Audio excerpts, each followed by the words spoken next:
My name is Daniel Brooks, and I still remember the night my own sister looked me straight in the eyes at dinner and called me a failure in front of everyone. She laughed, my cousin joined in, and even my parents stayed silent like they agreed with her. I didn't argue, I didn't defend myself, I just sat there, knowing something they didn't, because less than 24 hours later, everything changed in a way none of them were ready for. So tell me, what would you do if the same people who laughed at you suddenly needed you the very next day? My name is Daniel Brooks, and that night at the dinner table wasn't just embarrassing. It was the moment I realized exactly who my family really was. We were all sitting there, plates half full, conversation normal, until my sister suddenly brought up my business and asked how my little project was going, and before I could even answer, she smirked and said, "Let me guess, still nothing, right?" My cousin laughed, my uncle shook his head, and then she leaned back in her chair and said it loud enough for everyone to hear. "At some point, you have to admit it, Daniel, you're just not cut out for this." For a second, the whole table went quiet, but not because they disagreed. It was the kind of silence where everyone was waiting to see how I'd react. And that's when I noticed something that hit harder than her words. No one defended me. Not my parents, not anyone. I could feel every eye on me, expecting me to argue, to get angry, to prove something, but I didn't. I just nodded slightly, picked up my glass, and took a sip like none of it mattered, even though inside, I had already made a decision that was going to change everything. The truth was, I hadn't told anyone what I'd really been working on, not because I was embarrassed, but because I knew exactly how they'd react. For the past year, while they thought I was wasting time chasing some idea, I had been building something quietly, something that had already started attracting attention from people who actually understood its value. I didn't need their approval, and I definitely didn't need their opinions, especially not from people who had never taken a single risk in their lives.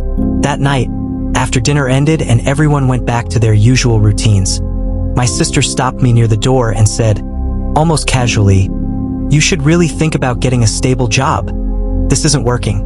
I just looked at her for a moment, not angry, not upset, just calm, and said, "Yeah, maybe you're right." But what she didn't know was that earlier that same day, I had already signed something that was about to change everything. And by the next morning, it wouldn't just be my little project anymore. It would be something they couldn't ignore even if they wanted to. The next morning started like any other, quiet, normal, almost too normal, and for a moment, it felt like nothing had changed. Like the night before was just another conversation I was supposed to forget. But around 9 a.m., my phone started vibrating on the table, once, then again, and then it didn't stop. At first, I ignored it, thinking it was just another random notification, but when I finally picked it up, I saw something that made me pause for a second. It wasn't just messages, it was emails, missed calls, and notifications all coming in at the same time. One of the emails had a subject line that immediately stood out, and as I opened it, I realized the news had already gone public. The deal I signed was officially announced, and not just quietly, it was everywhere. Business pages, online articles, even local news platforms were picking it up faster than I expected. Within minutes, my phone kept lighting up with people congratulating me, people asking questions, and people who had never taken me seriously suddenly acting like they had believed in me all along. And that's when I knew this wasn't just success. This was the moment everything flipped. I didn't even have time to process everything before the first call came in. And of course, it was my sister.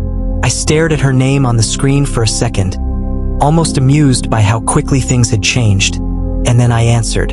Her tone was completely different from the night before, softer, almost careful, like she was suddenly choosing her words. She asked about the news, about the deal, about how it all happened, like she hadn't just called it a waste of time less than 24 hours ago. Before I could even finish answering, more calls started coming in. My cousin, my uncle, even relatives who hadn't spoken to me in months were suddenly trying to reach me. Messages kept piling up, congratulations, questions, and that same fake excitement people use when they realize they misjudged you.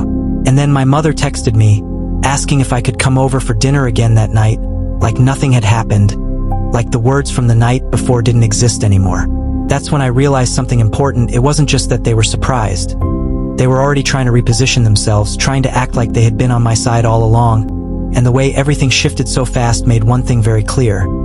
They didn't respect me when I had nothing, but now that I had something, they suddenly needed me. I didn't rush to call anyone back. I didn't explain anything, and I definitely didn't try to prove myself anymore.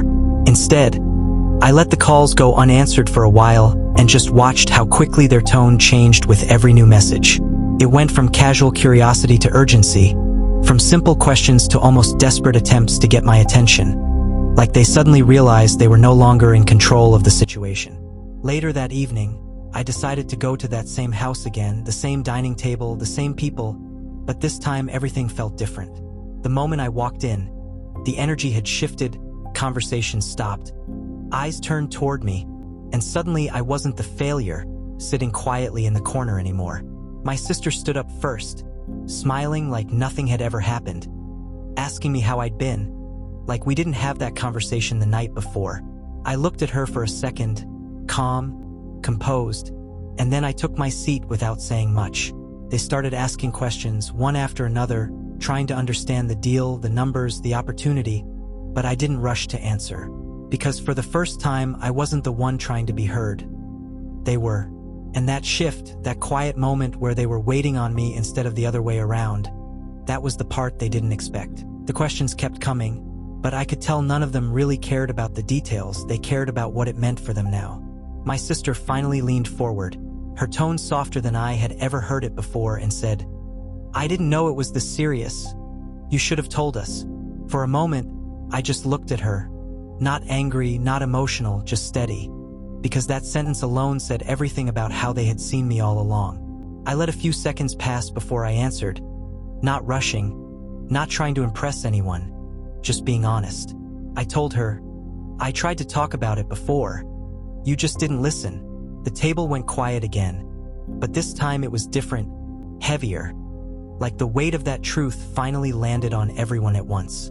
No one laughed, no one interrupted, and for the first time, I could see it on their faces. They knew they had been wrong. My sister looked down for a second, then back at me, like she wanted to say something else, something that would fix everything quickly, but there wasn't anything left to fix in that moment, because it wasn't about the deal anymore. It was about how easily they had dismissed me before they even understood what I was building. And that realization hit harder than anything I could have said. For a moment, it felt like everything had come full circle. The same people, the same table, but a completely different reality. They were waiting for me to say something more, to open up, to include them in what I had built, like the sudden success automatically gave them a place in it. But I wasn't in a rush anymore, and I wasn't trying to prove anything either. I leaned back slightly and said, calm and clear, "You don't get to be part of something you didn't believe in." No anger, no raised voice, just a simple truth that no one at that table could argue with. My sister tried to respond, but the words didn't come out the same way they usually did, because for the first time, she didn't have control of the situation. I stood up a few moments later, not dramatically, not trying to make a scene, just quietly ending the conversation in a way that said more than any argument ever could. And as I walked out, I realized something that mattered more than the deal itself. Success didn't change who I was. It just revealed who everyone else had been all along. I didn't look back when I walked out that night, not because I was angry, but because there was nothing left behind that I needed anymore. The deal, the success, the recognition, none of it felt as important as that one realization. I had spent so much time trying to prove myself to people who had already decided who I was without even understanding me. By the time I got back home, my phone was still lighting up with messages. But this time, I didn't feel the need to respond right away. Because for the first time, I wasn't chasing validation, I wasn't waiting for approval, and I definitely wasn't explaining myself anymore. I had built something on my own, and that was enough. And the truth is, moments like that change you, not just how you see others, but how you move forward from that point on. Because once you realize who truly believed in you and who didn't, you stop giving the same access to everyone. So tell me, if the people who once laughed at you suddenly came back acting like they believed in you all along, would you let them back in? Or would you finally choose yourself?